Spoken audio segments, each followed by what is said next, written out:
I penduar i drejtësisë Nuredin Dumani në seancën e radhës për dosjen plumbiart në GKK ka rrëfyer momentet e arrestimit të tij në mars të 2022 në fshatin Papër të Elbasanit, ku ai kishte shkuar për të realizuar një atentat, por u kthye në Shenjestër, ku mbeti i plagosur.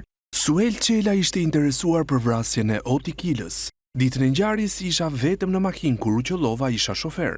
Më qelluan nga mbrapa. Më pas u ula tek sedilja e pasagjerit në makinën X5 kur u plagosa.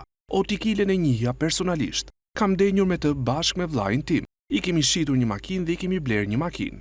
Kur jam arrestuar më çuan në spitalin e Firit, isha i plagosur. Pastaj shkova në spitalin ushtarak. 3 persona, Ardian Qipa, Tonim Vocaj dhe Kreshnika Jaci erdhën të më takonin. Pas arrestimit, deklarimet e para i kam bërë tek spitali i Burgut.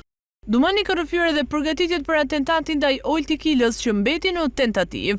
Një ditë para ngjarjes bleva një kalashnikov dhe silenciator në Fier. Sander Baho më njohu me shitësin. Ditën e ngjarjes kisha mitraloz me 200 fyshek dhe një kalashnikov. Mitralozin ma dha çuni i xhaxhait tim. Makinën për ngjarjen e bleva 5-6.000 euro. Më thanë që ishte e vjedhur në Greqi, por nuk e di. I pyetur nga avokatët në seancë nëse ishte marrë në pyetje në polici apo në prokurorinë e Elbasanit pas arrestimit, Nuredin Dumani tha se nuk ju është përgjigjur të korruptuarve.